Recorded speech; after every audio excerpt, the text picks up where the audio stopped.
Have you ever watched someone successful, someone polished, confident, thriving, and felt two things at the same time? Inspired, but also discouraged? Welcome back to the channel where truth is spoken, awareness is honored, and reprogramming is the mission. Welcome to Family Focused, the Healing the Roots movement. Inspired because you can see what's possible.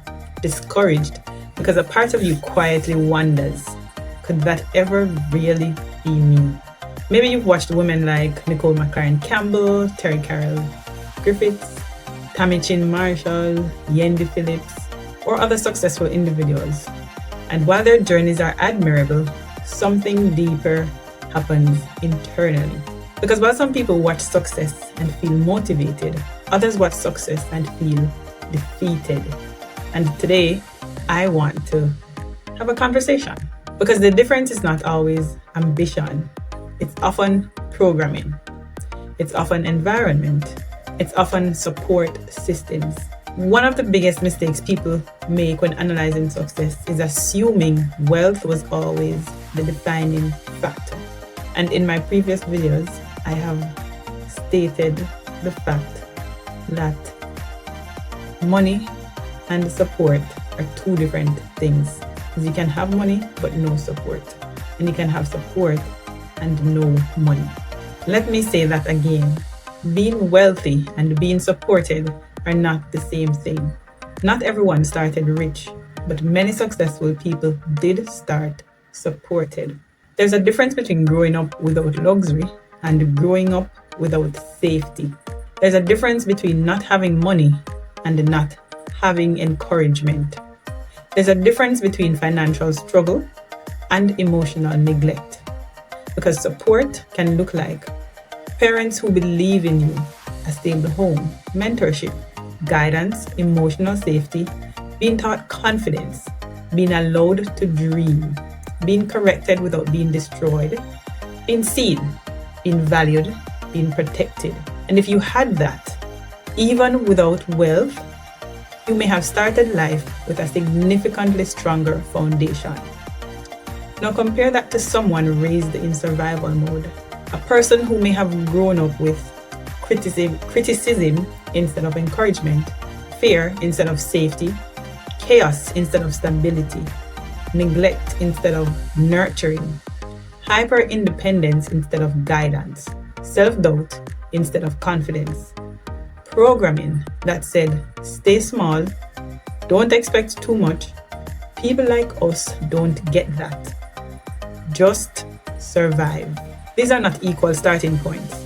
So when someone in survival mode watches another person thriving without context, they often compare outcomes instead of foundations. And this is where self-defeat begins, because they are measuring someone else's visible success without accounting for visible support. And that is why comparison can feel so painful. Not because you lack potential, but because you may be unconsciously comparing your rebuilding process to someone else's reinforced beginning. And this is critical to understand. Your journey may require more than ambition. You may first need to rebuild. You may first need to rebuild self-worth, nervous system regulation, identity, confidence, boundaries, vision, emotional stability, support structures. You may need to learn what should have been taught early. There was a time in my life I can distinctly remember.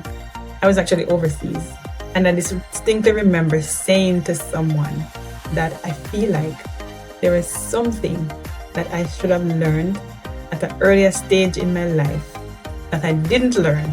And because I didn't learn that, then there's other things aren't connecting or other things aren't falling into place. At this stage that I am, I realized that that feeling that I had all those many years ago was in fact true. Because no foundation was laid for me to thrive on or to build on. There was no foundation. And in everything, the principle of a foundation is necessary or important in every aspect of our lives. every aspect, it is important to have a solid foundation so that you can build on that. And that does not mean you are less capable.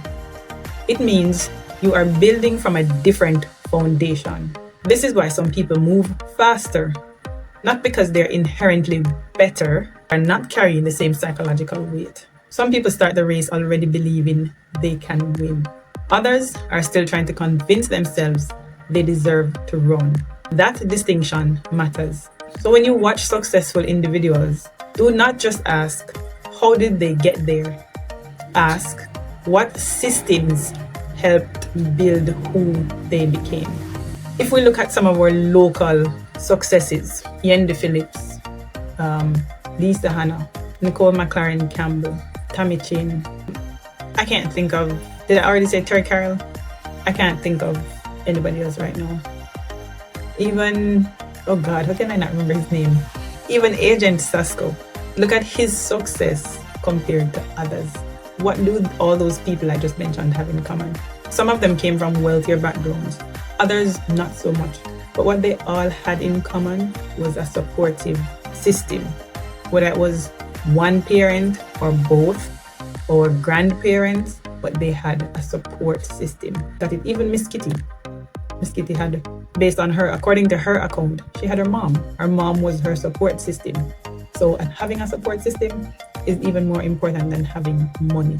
Because once you understand systems, you stop idolizing outcomes and start building your own. This is where your power returns. You stop seeing success as proof that you are behind and start seeing it as evidence that thriving is possible. But your path may require intentional reprogramming, intentional healing, intentional rebuilding. As Viktor Frankl said, between stimulus and response, there is a space. In that space is our power to choose our response. And in that response lies your growth, your freedom, your transformation. So no, you're not disqualified because your beginning was harder. You may simply need to build intentionally what others received naturally. And that is not failure. That is reconstruction. That is power. That is reprogramming the roots. So the next time you watch someone successful, be inspired. But do not diminish yourself. Study, learn, distinguish, build. Because success is not only about talent or money. Sometimes the greatest advantage is support. And if you did not receive it, you can still create it for yourself, for your children, for your future. We have this big thing about breaking generational curse.